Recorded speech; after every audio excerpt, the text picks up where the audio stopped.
Bonjour à tous, Business Inside, c'est l'espace dédié aux entreprises, à toutes les entreprises par le magazine Forbes. Quand je dis toutes les entreprises, ça peut être les petites ou les grandes, d'où qu'elles viennent.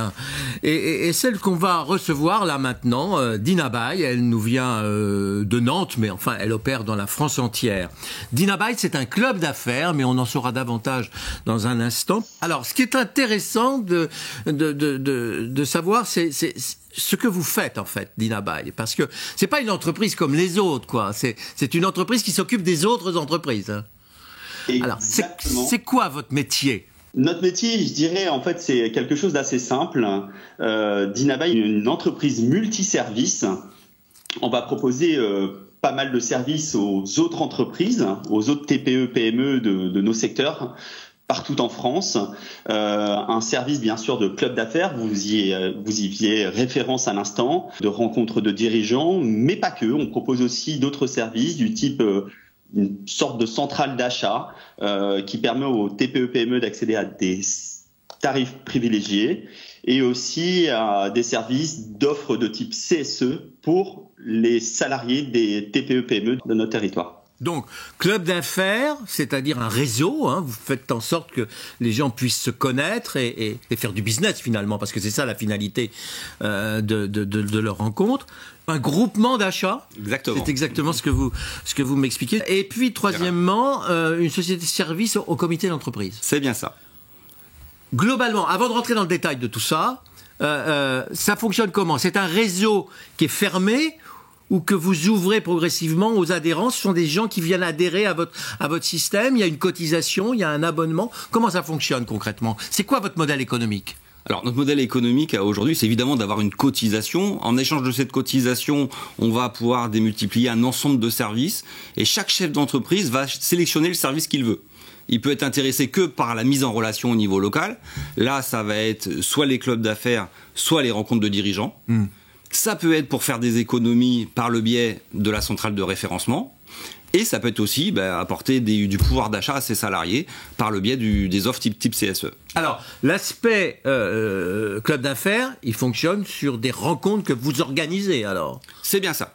Gaëtan, vous en organisez combien de ce type de rencontres par an alors, à peu près? Alors aujourd'hui, on est à peu près à 2000 rencontres sur le format rencontre dirigeant par an. Et à peu près le même chiffre, à peu près 2000 rencontres sur le format club d'affaires qui lui est plutôt basé sur la recommandation entre membres. La vraie différence entre les deux réseaux, c'est que les clubs d'affaires, ce sont des réseaux fermés où ce sont des gens de métiers différents qui vont se rencontrer et se coopter les uns les autres au niveau du territoire local. La formule rencontre dirigeant est plutôt une formule un peu plus nationale sur laquelle on va organiser cette fois-ci des événements avec tous nos adhérents, tous nos membres et qui vont pouvoir passer d'une ville à l'autre pour présenter leur activité à d'autres chefs d'entreprise. Donc on a décidé de faire deux formats parce qu'il y a deux besoins très différents dans le milieu des réseaux d'affaires.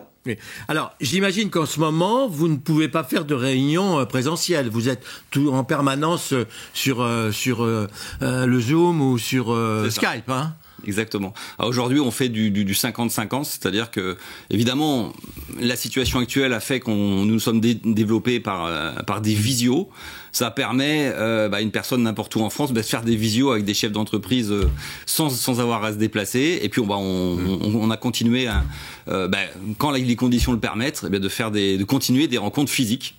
Sur cet aspect, Gaëtan, de club d'affaires, je voudrais pas vous embêter, mais je vais faire un peu de polémique. Vous rentrez en concurrence quelque part avec les chambres de commerce, avec les organisations professionnelles, avec les syndicats. La CGPME doit vous envier finalement de faire ceci parce qu'ils rêvent d'organiser tout ça et d'accroître leur audience. Déjà, ils organisent tout ça, ils le font vraiment très très bien. Oh, vous êtes gentil avec eux. Là, vraiment, vous voulez pas faire la guerre avec eux, mais je le sens. Non, c'est qu'en fait, on est totalement complémentaires. Eux sont plutôt sur un format d'expertise et c'est là tout leur intérêt. On a beaucoup même de nos agences qui font partie de la CPME ou de la CGPME ou du MEDEF ou d'autres réseaux comme ça.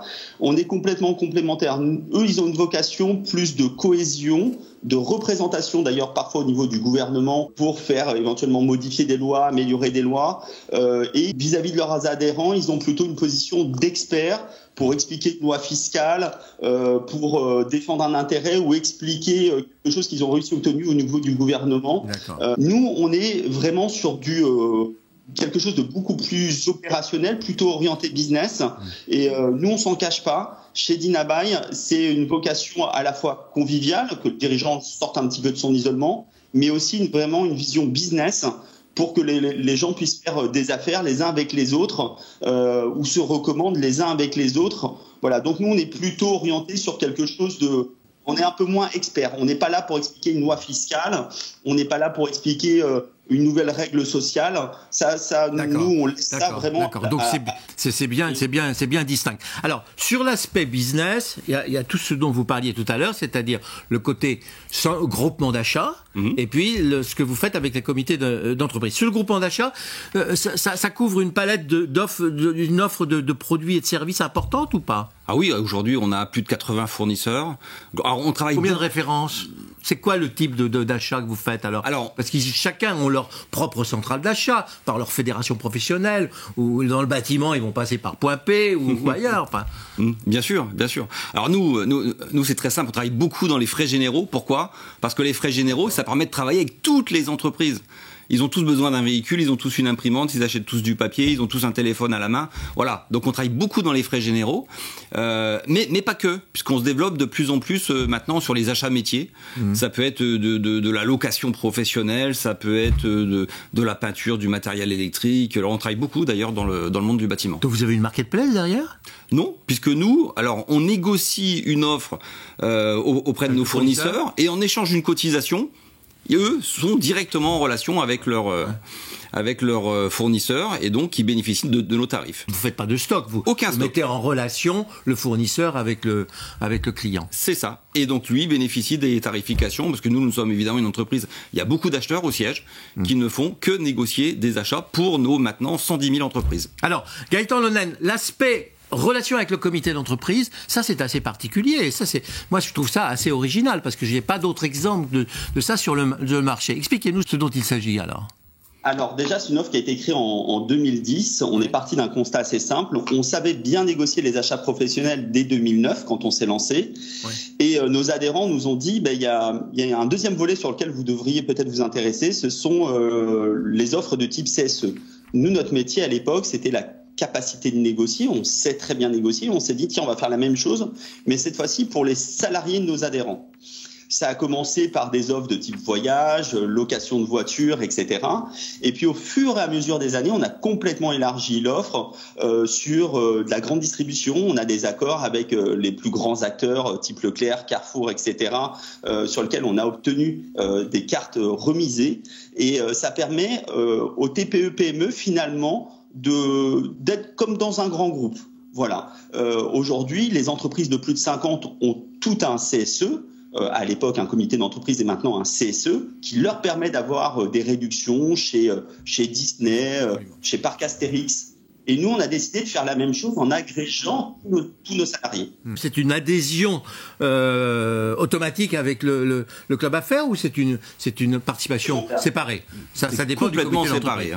Ah. Vous avez beaucoup d'adhérents là, de ce côté-là sur le comité? De ce côté-là, on couvre à aujourd'hui 200 000 familles sur la France qui bénéficient de nos services sur la partie CSE. Ouais. Alors, il y a un aspect sur lequel je voulais vous interroger ici, parce que compte tenu de votre présence, votre implantation, vous devez avoir une connaissance assez précise du moral des troupes en France actuellement. Comment vous les sentez, les chefs d'entreprise, ceux qui sont en province et qui n'ont pas forcément les moyens tous de s'exprimer, hein. Comment vous vous sentez? Est-ce que vous sentez une résilience très forte? Je parle de la conjoncture, je parle de la lutte contre le Covid, ou est-ce qu'au contraire, nous sommes en risque de dépression avec un moral en dessous dans les chaussettes? Je pense qu'ils sont tous dans les starting blocks. Ils attendent qu'une chose, c'est que ça reprenne. À aujourd'hui... Mais ils attendent donc le vaccin, ils attendent le retour de la confiance. Ah mais ils travaillent. Clairement, on a quand même des entreprises qui travaillent, ça tourne, ça marche bien.